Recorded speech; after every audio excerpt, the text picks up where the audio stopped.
মুখ্যমন্ত্ৰীৰ আত্মনিৰ্ভৰ অসম অভিযানত 391 জন যুৱকে খানাপাৰা ফিল্ডত 1 লাখ টকাকৈ পাইছিলে। তাৰে প্ৰায় 60 গৰাকী ইতিমধ্যে বেংকৰ পৰা মুদ্ৰা লোন ল'বলৈ সক্ষম হৈছে। তাৰমানে আঁচনিটো তামুলপুৰ জিলাত যথেষ্ট সফল হৈছে। এইবাৰ আমি তামুলপুৰত আৰু 1200 আমাৰ যুৱকক আমি মুখ্যমন্ত্ৰীৰ আত্মনিৰ্ভৰ অসম অভিযান আঁচনিৰ অধীনত আমি তেওঁলোকক 2 লাখকৈ টকা দিয়াৰ ব্যৱস্থা কৰিম। আৰু পুৰণা যি 391 আছিলে, প্ৰথম কিস্তি 1 লাখ পাইছিল, এতিয়া দ্বিতীয় কিস্তি 1 লাখ টকাও তেওঁলোকে লাভ কৰিব।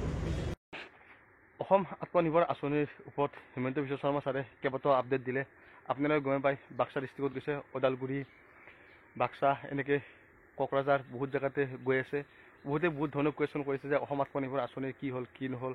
সেই কথাখিনিও হিমন্ত বিশ্ব শৰ্মা ছাৰে ক'লে যে এইখিনি সম্পূৰ্ণভাৱে দায়িত্ব দিয়া হৈছে জিলাবিলাকত। গতিকে জিলাৰ পৰা বাছনি কৰিছে কোনটো সমষ্টিত কিমান পাব, সমষ্টিত ভাগ কিমান হ'ব।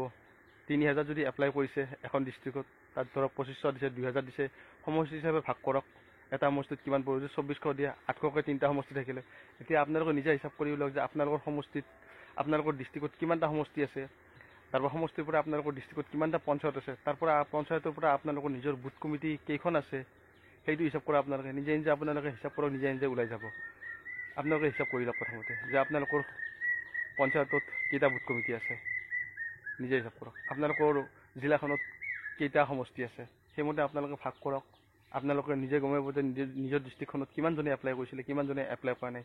টোটেল এপ্লাই কৰা হিচাপ কৰা আপোনালোকে কিমান পাৰ্চেণ্ট দিছে, তাত দেখুৱাই দিছে 60%, 40% তেনেকৈ দেখাই দিছে। সেই হিচাপে আপোনালোকে ভাগ কৰক আৰু নিজে নিজে আপোনালোকে অনুমান কৰক যে কোনটো সমষ্টিত কিমান পাব আৰু আপোনালোকৰ বুথ কমিটিত ভাগ কেইটাকৈ পৰিব। গতিকে লিষ্টখন হৈ গৈছে। আপোনালোকে যদি চিলেকশ্যন হৈছে আপোনালোকৰ ফোন আহিব, মেছেজ আহিব। আৰু যদি আপোনালোকৰ ফোনো নাহে, মেছেজো নাহে, তেতিয়াহ'লে আপুনি জানিব যে আপুনি চিলেকশ্যন হোৱা নাই। আৰু চিলেকশ্যনটো আগতে কৰি লৈছে। যিখিনি চিলেকশ্যন হৈছে সেইখিনিয়ে ট্ৰেইনিং আৰু ইণ্টাৰভিউৰ কাৰণে মাতিব। চিলেকশ্যন নোহোৱাখিনি ট্ৰেইনিং আৰু ইণ্টাৰভিউৰ কাৰণে নামাতে। আৰু এই লিষ্টটো যদি আপোনালোকে বিচাৰে, ক'তো বিচাৰি নাপায়, সেই কথাটো আপোনালোকে মনত ৰাখক। কাৰণ মই কথাখিনি আপোনালোক বুজাই দিলোঁ। বহুতে কৈছিল যে ফেক নিউজ, হিমন্ত বিশ্ব শৰ্মা ছাৰে কি কৈছে আপোনালোক গমে পাইছে ওদালগুৰিত সেইদিনা। গতিকে এইখিনি সম্পূৰ্ণভাৱে দায়িত্ব দিয়া গৈছে। গতিকে আপোনালোকৰ এতিয়া সমষ্টি এইবিলাক ভাগ হৈ আছে। তাৰপৰা পঞ্চায়তত যাব, তাৰপৰা গাঁওবিলাকৰ বুথ কমিটিত যাব।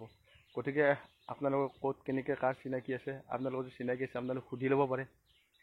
সেইটো কাৰণে ভিডিঅ'টো আপোনালোকক জনাই দিলোঁ। ভিডিঅ'টো যদি চাই কৰি ভাল পায় আপোনালোকে লাইক কৰিব, কমেণ্ট কৰিব, শ্বেয়াৰ কৰিব। Thank U.